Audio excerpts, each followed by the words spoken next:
El negocio que nosotros tenemos es una actividad empresarial, la más importante del mundo, tiene todas las características de respaldo en la corporación, de los mejores productos, de los mejores desarrollos, de una historia tremenda de 50 años de solidez en el mundo. Luego, ese no es el mayor problema en un tipo de negocios como esto.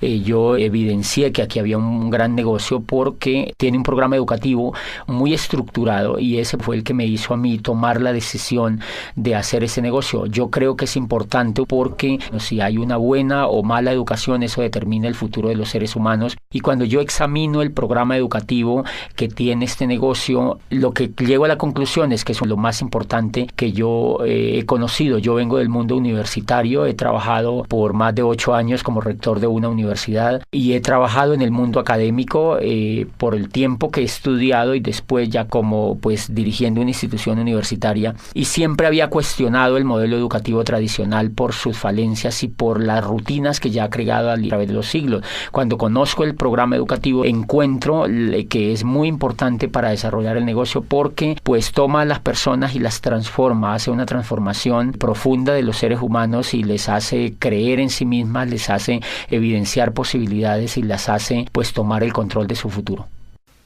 Una de las grandes sorpresas que yo encontré, yo entro como todas las personas a pegarme, digamos, a ese programa educativo porque me parecía siempre que la educación era importante. Cuando yo entro, encuentro que tiene 3 características esenciales. Yo lo he venido estudiando, he venido beneficiándome de él. Esas 3 características son, primero, que es un programa continuo, y eso es muy importante. Esa es una diferencia fundamental entre la educación tradicional y este programa educativo, y es que es continuo. La continuidad radica en que desde que una persona entra al negocio empiezan a educarla y esa educación nunca termina. La persona cuando puede estar ya muriendo, pero la persona tiene la posibilidad de estar estudiando y tiene la posibilidad de estar creciendo.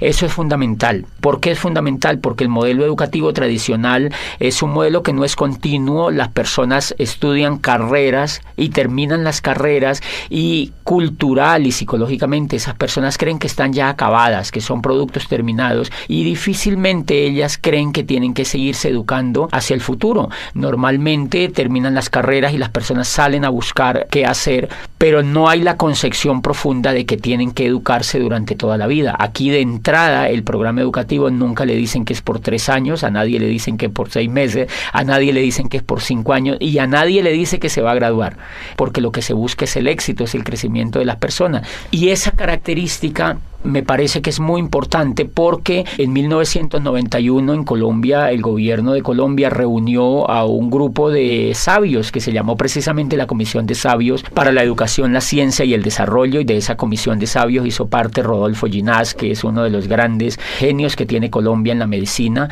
Él fue el director del Instituto de Neurología de Nueva York. Estuvo en esa comisión Manuel Elkin Patarroyo y estuvo dentro de las personalidades, estuvo Gabriel García Márquez, y esa comisión determinó que, yo recuerdo que en uno de los resúmenes que esa comisión escribió, dice Gabriel García Márquez, que fue quien redactó el resumen final, dice: las condiciones de Colombia están dadas como nunca para el cambio social y la educación será el instrumento maestro.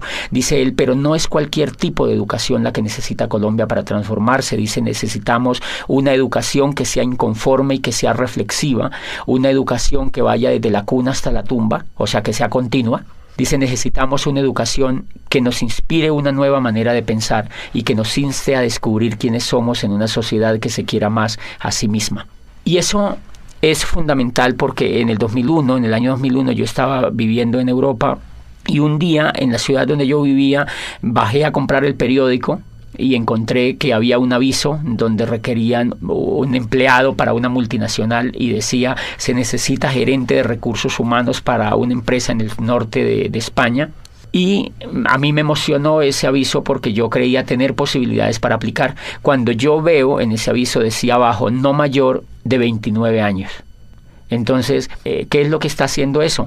Lo que está haciendo ahí es que están limitando a las personas y creen que las personas, por no tener menos de 30 años, no son competentes para una empresa. O sea que están reciclando a la gente. La industria, uno de los pecados de la era industrial es que recicla a las personas, porque cuando ya no tienen las habilidades de la juventud, las desecha, y en ese sentido es porque el modelo educativo no es continuo. Si el modelo educativo fuera continuo, la empresa entendería que la persona, en la edad que tuviera, pues tendría las habilidades más despiertas y podría ser más productivo para la empresa. Pero como la empresa sabe que la persona ha terminado la carrera a los 21 años, entonces ya quiere que la persona trabaje esos 5 años, donde está el mayor auge de entusiasmo, trabaje para la empresa. Cuando ya va llegando a los 30 años, la empresa ya cree que esa persona no es competitiva. He visto personas de 50, 60 años estudiando libros y volviendo a tener esperanza en que ellos pueden hacer algo importante en su vida, y eso lo logra la educación. José, cuéntanos por qué hay personas que no pueden tomar el programa educativo tan fácil o tan rápido como otras. En muchos casos es porque los líderes no los promueven lo suficientemente. Como este es un negocio de liderazgo, los líderes siempre tenemos que decirle a las personas qué es lo más importante para ellas. Y entonces pueden haber varias fallas. Una, que los líderes no están lo suficientemente comprometidos con lo esencial que tiene un negocio como estos, y es la educación. Y la segunda cuestión es que hay personas que definitivamente no quieren educarse, porque la educación es un asunto voluntario. La educación está allí para que la gente la tome, así como el éxito, así como el progreso, así como la abundancia, así como la posibilidad de avanzar en la vida es una opción. La educación también es una opción.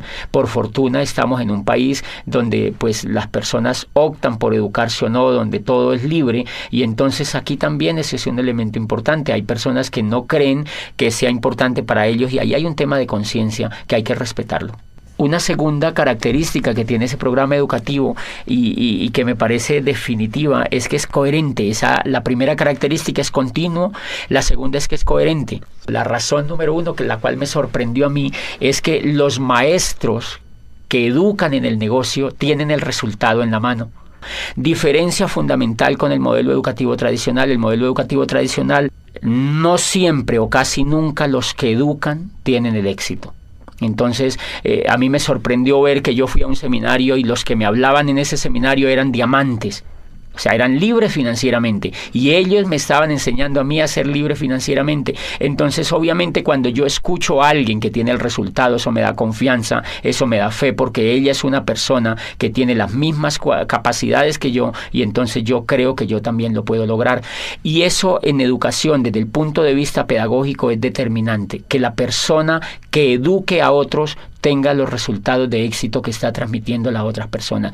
Yo, cuando conocí el mundo universitario, me daba cuenta que habían profesores, por ejemplo, que enseñaban administración de empresas y nunca habían tenido ninguna empresa. Entonces le enseñaban a los estudiantes a montar empresas, pero ellos jamás habían tenido la oportunidad de tener una empresa, ni nunca la querían tener además. Y entonces encuentras tú profesores de finanzas, por ejemplo, que enseñan finanzas a los estudiantes y ellos están quebrados financieramente. Yo recuerdo una vez cuando yo estaba trabajando en el mundo universitario, entrevisté a un profesor y él daba macroeconomía, y entonces yo le pregunté, bueno, tú que sabes tanto de la economía, tú debes estar muy bien económicamente, y me dijo, no, yo la verdad no estoy bien económicamente, tengo muchas deudas, tengo problemas financieros, pero es que eso hace parte de la microeconomía y yo lo que enseño es macroeconomía. O sea que es una cosa bastante interesante, y eso tiene mucho que ver con la incoherencia. Nuestro modelo educativo tradicional definitivamente se volvió muy incoherente, y entonces tú encuentras profesores que enseñan éxito, que hablan de éxito, pero ellos no lo tienen, que hablan de dinero, pero ellos no lo tienen, que hablan de empresas, pero ellos no lo tienen.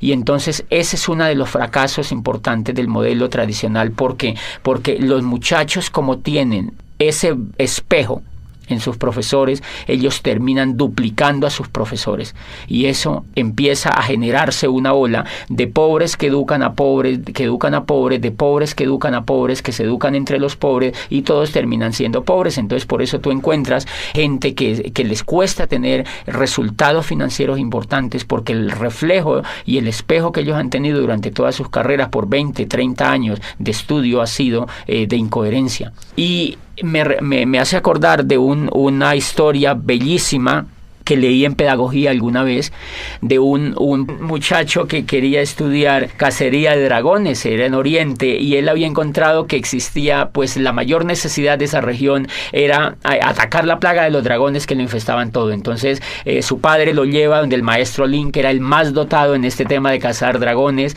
y entonces el muchacho se matricula allá. Empieza a aprender primer semestre cómo cazar dragones 1, segundo semestre cómo cazar dragones 2, tercer semestre cómo cazar dragones 3, etcétera, etcétera. Pasan los 5 años y él se gradúa como cazador de dragones.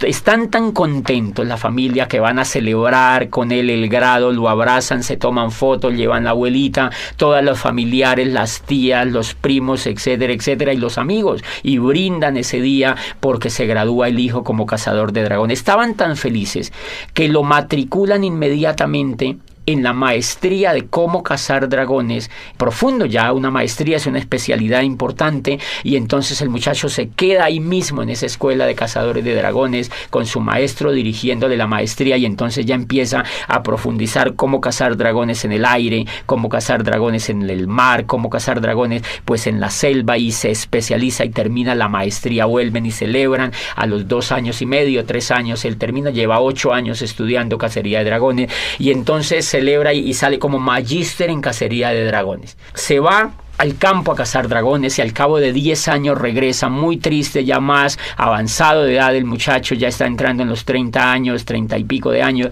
y entonces le dice al maestro, maestro, yo estoy muy triste, y le dice, ¿por qué estás triste? Le dice, mire, yo estudié aquí contigo en esta escuela cacería de dragones, fui aplicado, nunca me supleteé, nunca habilité, hice todo lo que tú me dijiste, repetí todas las asignaturas, hice todo el pensum, y me gradúo como cazador de dragones, y no solo me gradúo como cazador de dragones, sino que hago una maestría en cómo cazar dragones a nivel de especialidad.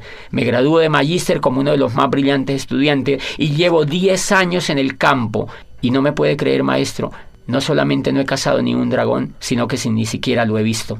Entonces el maestro se queda viéndolo y le dice, hijo, no te pongas triste. Vamos a hacer lo siguiente, vas a volver al campo durante otros 5 años y vas a trabajar muy duro en cómo cazar dragones. Si al cabo de 5 años no has logrado cazar ningún dragón, se le acercó al oído y le dijo, haz como yo, dedícate a enseñar a los hombres el noble arte de cómo cazar dragones. Me parece que mucho le pasa a la educación tradicional eso. La incoherencia de la educación tradicional en general radica en que el gran cúmulo de profesores que enseñan no tienen los resultados, y entonces duplican la incoherencia, y por eso la gente sale preparada para no hacer nada, porque ellos han visto que los profesores no hacen exitosamente lo que les han enseñado. La coherencia es tan importante en la pedagogía y en la educación en general que en la historia de la raza humana solamente ha habido 2 momentos importantes de éxito en la educación, y esos éxitos han estado ligados especialmente con el valor de la coherencia. El primero se presenta en el siglo de oro de Pericles, en la Grecia clásica, donde allí nace la historia. Imagínense que allí vive Herodoto, y Herodoto no estudia historia, sino que Herodoto hace historia. Herodoto escribe la historia de los griegos, y allí nace el padre de la historia, que es él. Él empieza a escribir sobre lo que le pasa a los griegos, y por supuesto que si una persona quería estudiar historia, suponiéndose que existiera una persona que quisiera familiarizarse con la historia, pues va donde Herodoto, porque Herodoto es el historiador. Y nace en el siglo de oro de Pericles Sócrates, vive Anaxágoras y vive Platón, y entonces ellos empiezan a crear las escuelas filosóficas más importantes que pues iluminaron a Occidente y siguen iluminando la filosofía occidental. ¿Qué era la característica de estos filósofos? Que ellos no fueron a estudiar filosofía, sino que ellos eran filósofos, o sea, eran coherentes, ellos hacían filosofía, y entonces pues así Sócrates empieza a hablar a los jóvenes en las calles y en las plazas, y empieza a reflexionar sobre la vida, sobre los valores, sobre la amistad, y reúne a los jóvenes y les cuenta sobre la vida, sobre el universo, les habla sobre la belleza, etcétera, etcétera, y los jóvenes son extasiados escuchando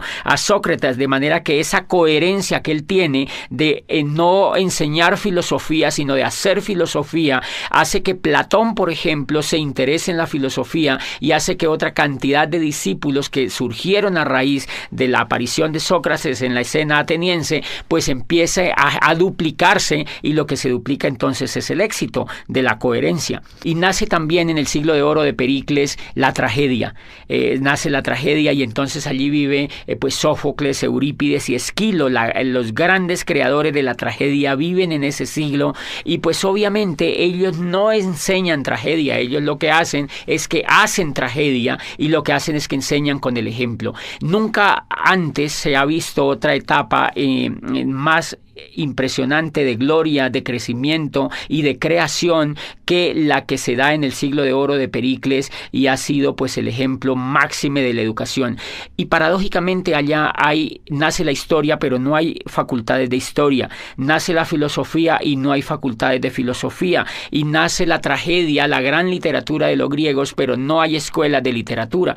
Entonces lo que hay son hechos concretos, hay maestros que hacen las cosas, y otros, si las quieren aprender, pues las aprenden realmente de los que saben. Y eso es tan importante que el otro momento que se presenta en el siglo XVI, prácticamente arrancando el siglo XVI, y es en lo que llamamos el Renacimiento. Allí, en la Florencia renacentista, se da otro milagro de la educación. Allí aparece el arte, aparece otra vez la filosofía renacentista, aparece el descubrimiento de las leyes físicas y de las leyes químicas, y aparece el renacimiento de la política, de la democracia con Maquiavelo. Aparece el planteamiento de teorías políticas que nunca se habían escuchado, básicamente en lo que plantea Maquiavelo, y aparece en el arte Miguel Ángel Buonarroti, aparece Tiziano, aparece Botticelli, y ninguno de ellos va a las escuelas de arte, sino que ellos van al taller de Verrocchio, van donde hay maestros pintando, donde hay escultores, donde hay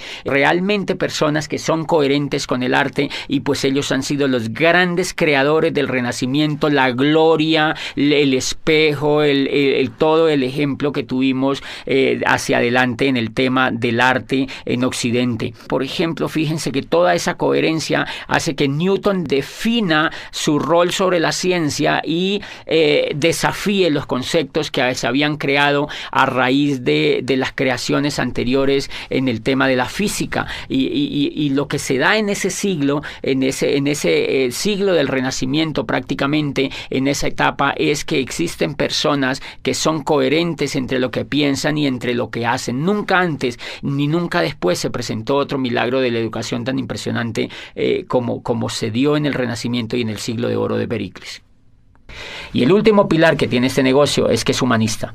Y el humanismo radica en que el centro de todo el modelo educativo es el ser humano. No es el conocimiento, no es el horario, no son los útiles, no son los maestros, no son los esmeraldas ni los diamantes. Es el centro de todo el ser humano, es la persona que viene a educarse. Entonces, 1, le respetan hasta la decisión de si se educa o no. 2, le respetan hasta cuándo quiere educarse. 3, le respetan el tiempo, porque el programa educativo no tiene horarios. Lo hace la persona en su casa, lo hace cuando se levanta, lo hace cuando se acuesta, lo hace al mediodía.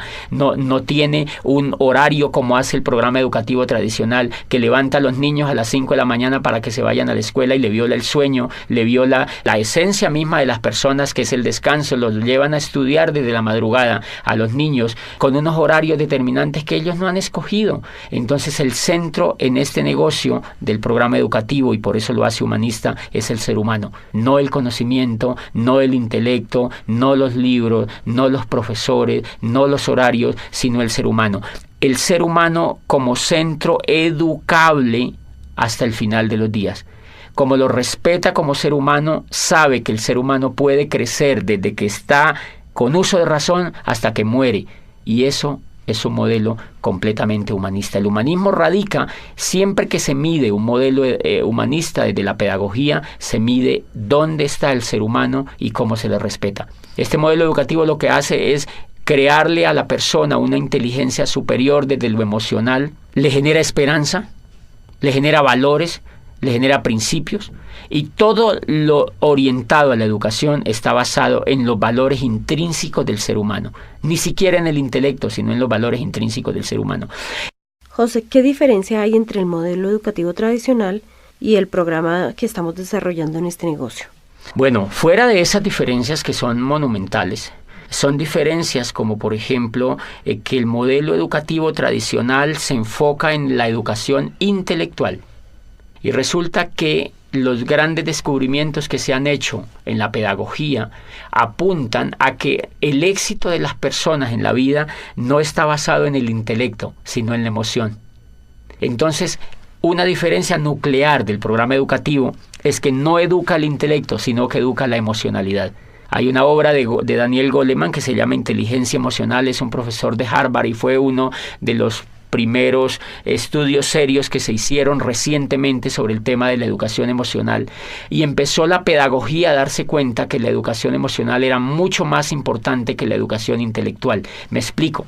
Si nosotros observamos, por ejemplo, escuchando o leyendo, cuando uno lee lo que escribió Einstein, por ejemplo, dice Einstein que es más importante la imaginación que el conocimiento. Lo que lleva a Einstein a descubrir la teoría de la relatividad es la emoción, no es lo que él sabía de física.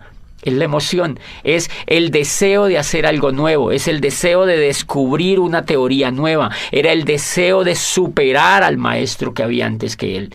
Lo que lleva, por ejemplo, a Newton a descubrir la teoría, la gravedad, todo el tema de la gravitación, es porque él quiere progresar frente a lo que había antes. Lo que lleva a Galileo Galilei a perfeccionar el telescopio de Hans Lippershey y ver las estrellas y decirle al mundo que el centro del universo no era la Tierra, que estaban equivocados y que llevaban 2000 años equivocados, fue el deseo de superar a Ptolomeo, que había existido miles de años antes y que habían educado a la gente con un paradigma que Galileo cree que es falso y lo demuestra. Entonces, fíjense que allí prácticamente no hay juego de intelecto, lo que hay es un juego de emocionalidad. Y si uno examina, es el deseo de superar, es el deseo de traspasar las barreras, es el mismo deseo que tiene el atleta olímpico de superar la barrera de los 100 metros, es el mismo deseo que tiene el ciclista de correr el Tour de Francia y ganarle al otro, es el mismo deseo del Guinness Record de superar. O sea, el ser humano desde que está en la faz de la tierra siempre ha tenido el deseo de ser mejor, el deseo de crecer. O sea que lo que impulsa a los seres humanos no es el intelecto, es la emoción, y paradójicamente la emoción es la que no se educa.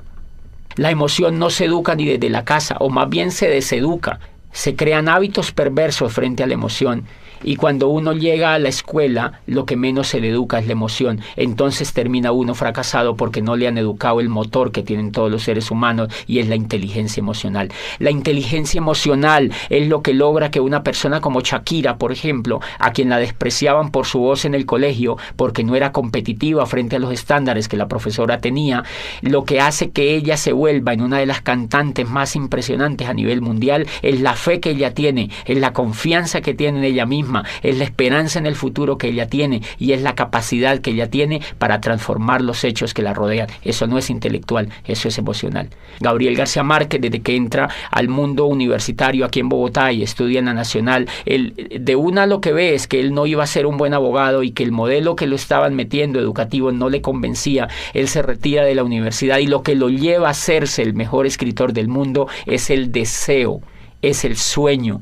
es la capacidad de querer progresar y la capacidad de creer en sí mismo. Y ahí hay un elemento fundamental que se llama la capacidad de soñar.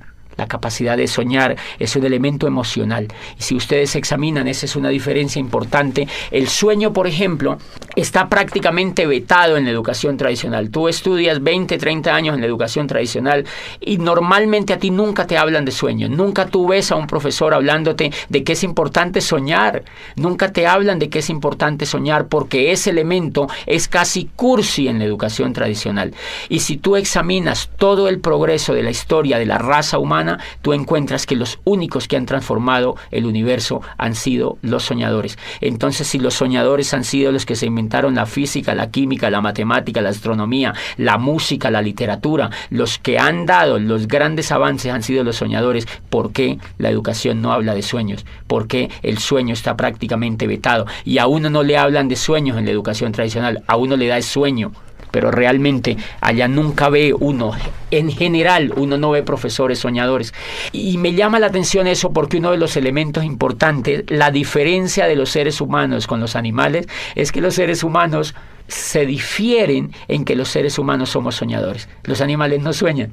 Los animales vienen programados genéticamente para repetir lo mismo que ha hecho su especie a través de miles de años.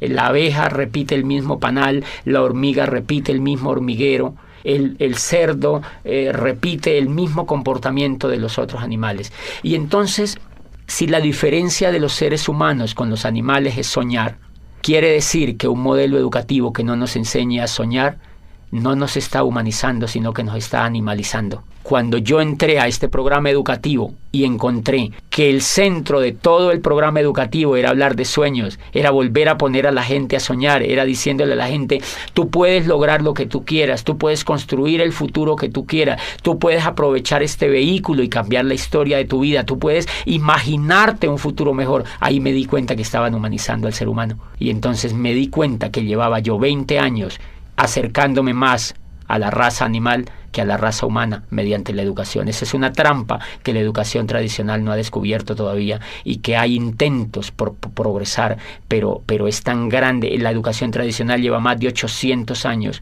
haciendo lo mismo y no la han cambiado prácticamente ni un ápice.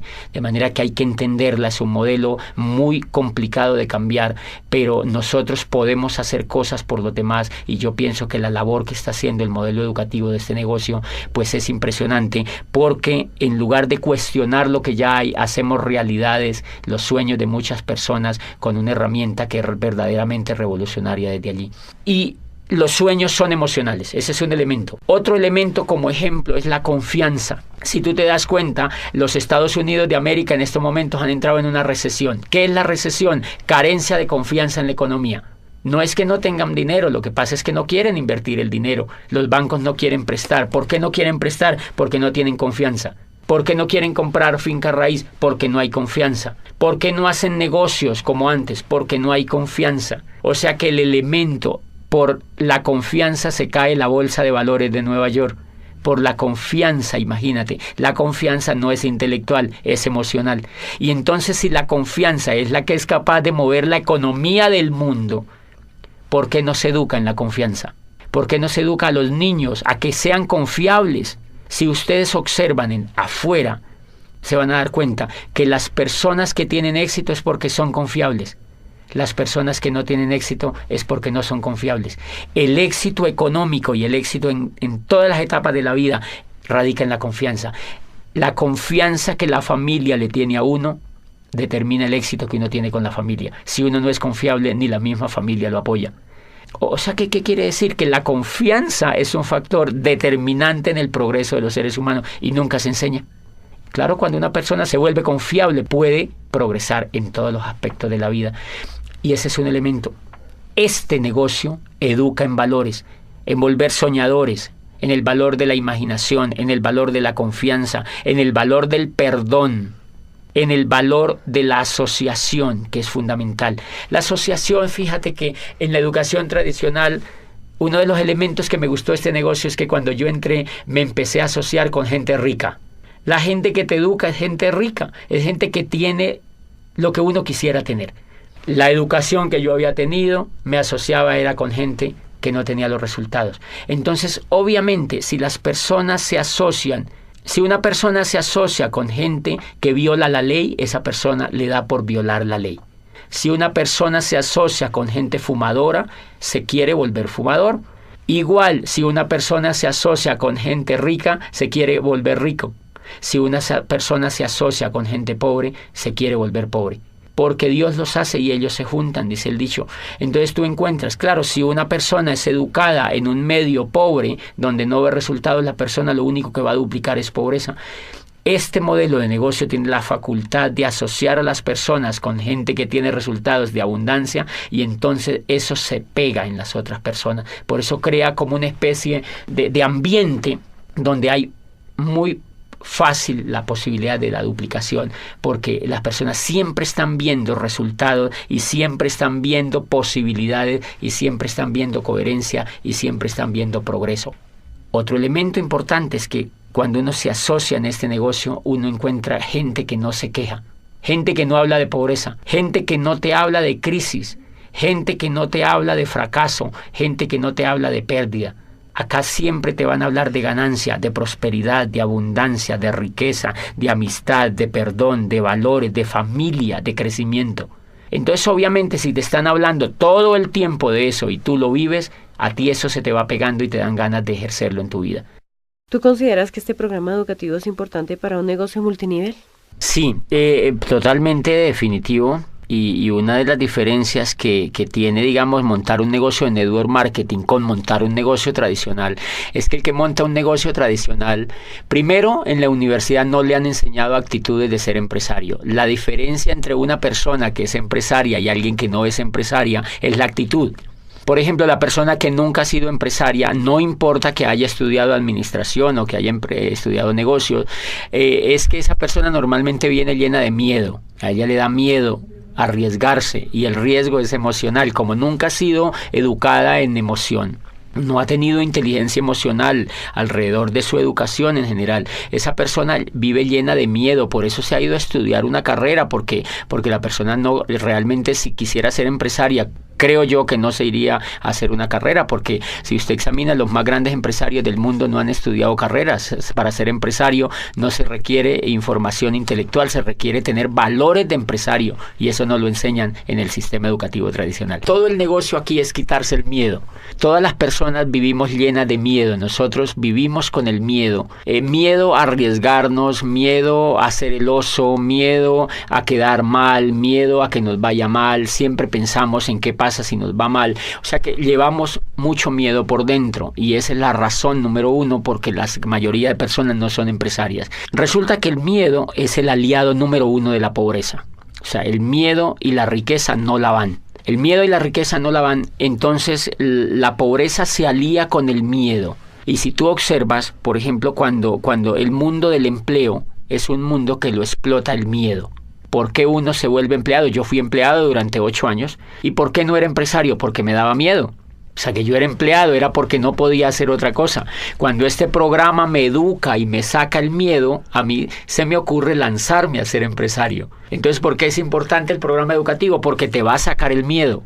El miedo siempre vive con uno. Lo que pasa es que el programa educativo lo minimiza, lo arrincona, lo manda a espectros donde uno no lo necesita. Y cada vez que uno se educa emocionalmente en ese negocio, el miedo se aminora. Los seres humanos en cuestiones con el miedo somos como un demaquillante. El demaquillante normalmente tiene mitad de agua y mitad de aceite. Entonces, normalmente nosotros salimos de las carreras o llegamos a la vida así, con mitad de miedo y mitad de coraje. Pero normalmente el miedo gana, porque es más fácil no hacer las cosas que hacerlas, obviamente. Entonces, lo que hace el programa educativo es que nos agita. Hagan de cuenta que se agita ese demaquillante, y el miedo se mezcla con el coraje.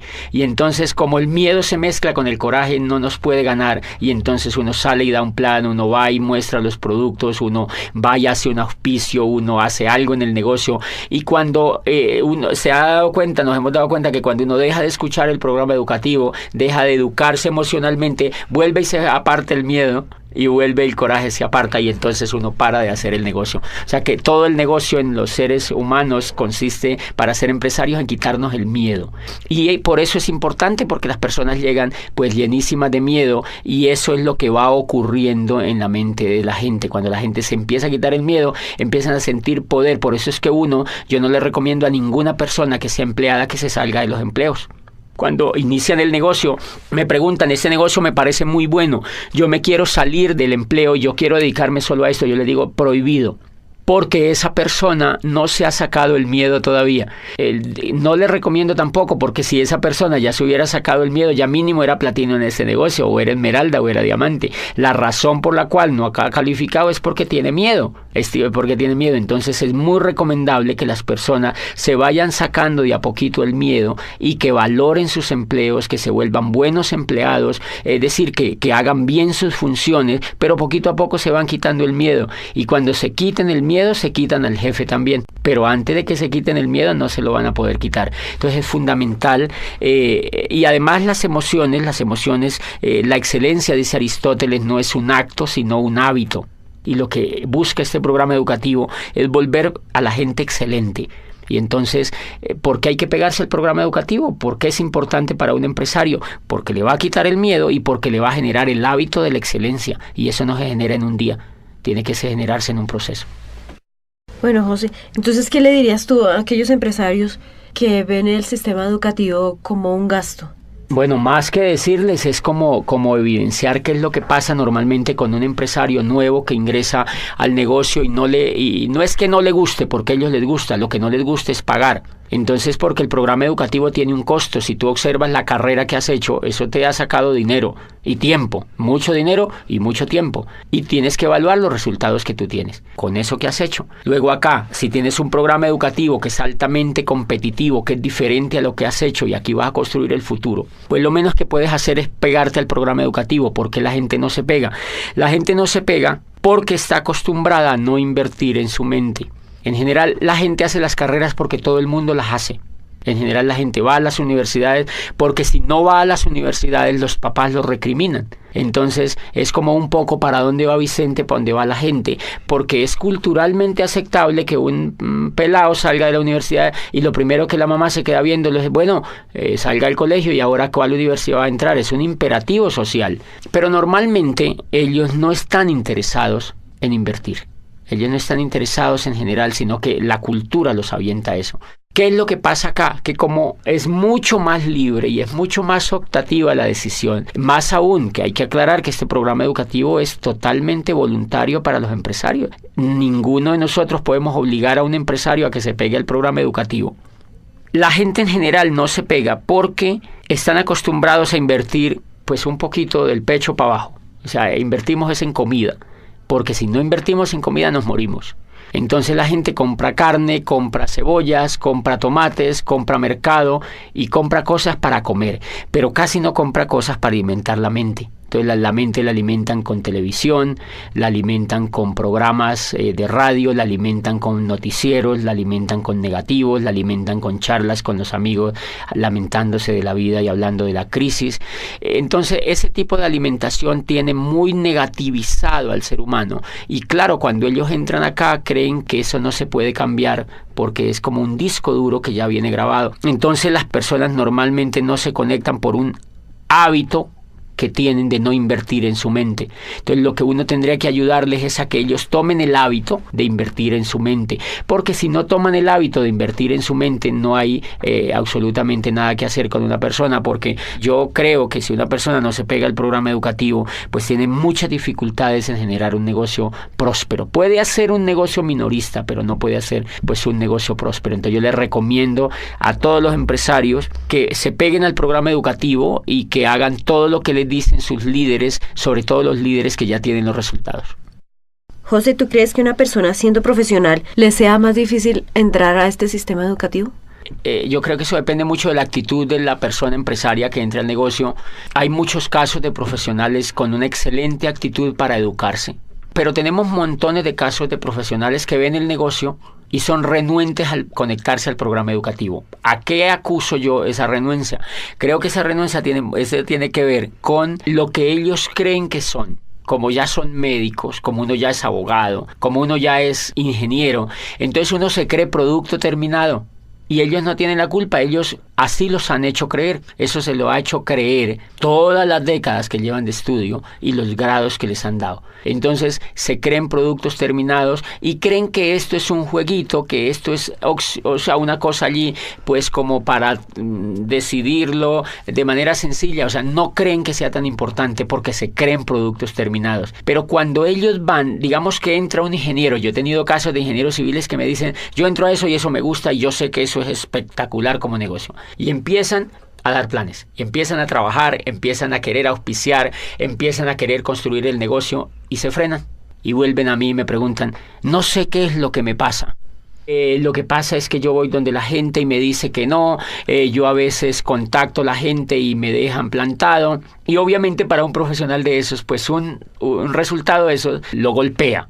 Cuando yo los escucho me dicen, no tengo resultado, yo le doy y le doy y le doy y no avanzo, entonces yo advierto muchas cosas. Él se empieza a dar cuenta de que le falta algo que él no sabía que le faltaba. Y es, por ejemplo, coraje, disciplina, perseverancia. Él se quiere rajar, por muy ingeniero que sea, él se quiere rajar al segundo mes.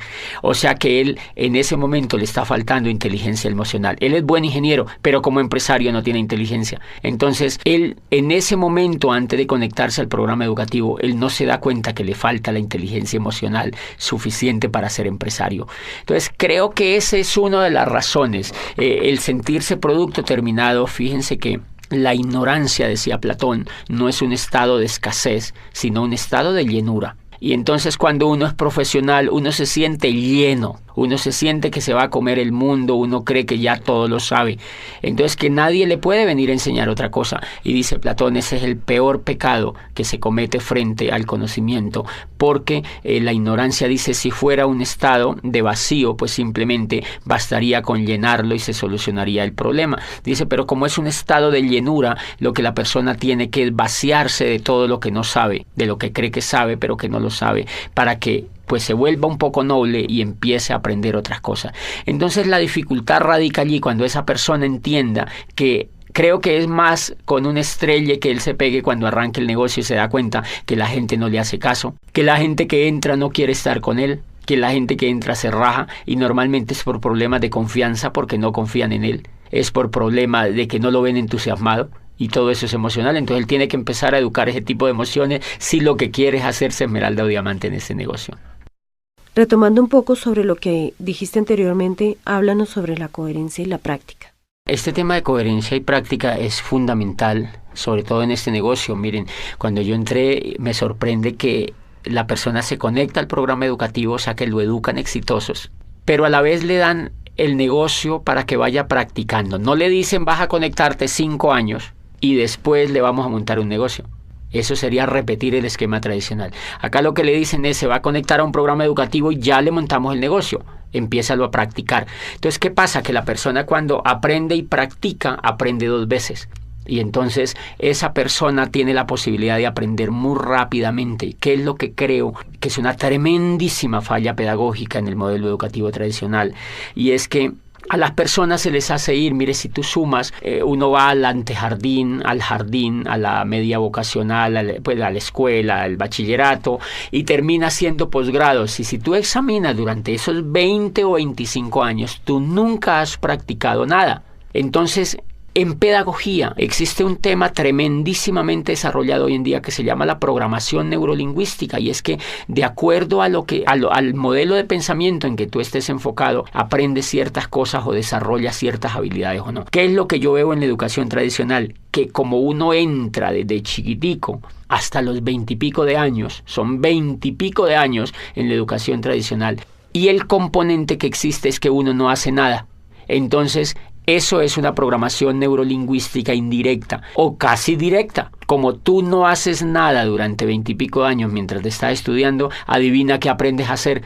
Nada. Y por eso es que después, ya cuando uno realmente empieza a aprender a hacer algo exitoso, es cuando ya está viejo o cuando ya está de mayor edad, porque ha pasado la mayoría del tiempo sin hacer nada. En cambio, una sorpresa tremenda en este negocio es que cuando la persona ingresa al negocio, le montan un negocio para que empiece a practicar. Entonces él ejerce el tema de aprender mediante el error. Aprende, practica y comete errores. Aprende, practica y comete errores. Entonces él mismo va viendo cómo es que él mismo tiene que superar los obstáculos, porque él mismo es el que está practicando. No otro por él, ni en piloto simulador, sino en la realidad. Él sabe que cuando raja a una persona, por ejemplo, es porque es mal comunicador en muchos casos. Él sabe que cuando contacta y no logra auspiciar a la persona es porque es un mal comunicador. Entonces aprende que él tiene que mejorar esa habilidad de comunicarse mejor, etcétera, etcétera. Pero realmente lo importante allí es que la teoría y la práctica van completamente hiladas desde el primer momento.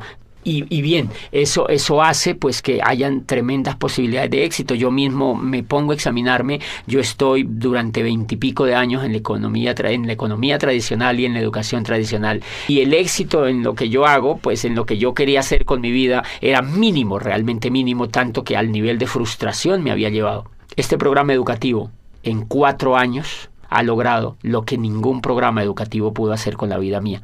Por eso pienso que el valor tremendo que tiene y el valor pues lo tiene muy, muy empotrado en la coherencia. ¿Cuál sería tu mensaje final para los empresarios? Bueno, yo creo que redondeando esto, Sonia, es pues entender un poco que infortunadamente en el mundo tradicional no hay modelos educativos que cambien a la gente de cuadrante.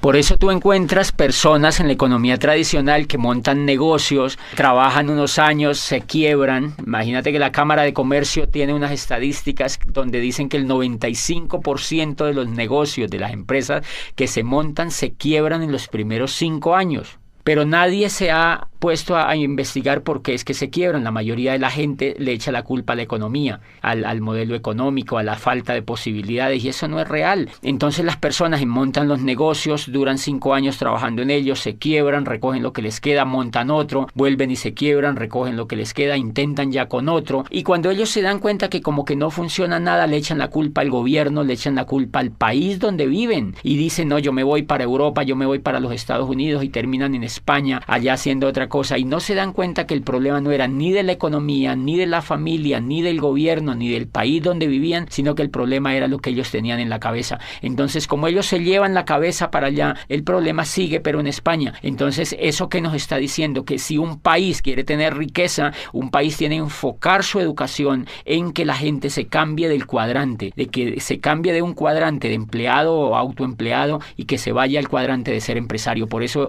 yo insto a los empresarios de América Latina a que motiven a las otras personas que conocen a que se peguen a un programa educativo que en el fondo lo que va a hacer con ellos es cambiarlos de cuadrante para que logren no solo el éxito en este negocio, sino en cualquier cosa que ellos pues emprendan en la vida.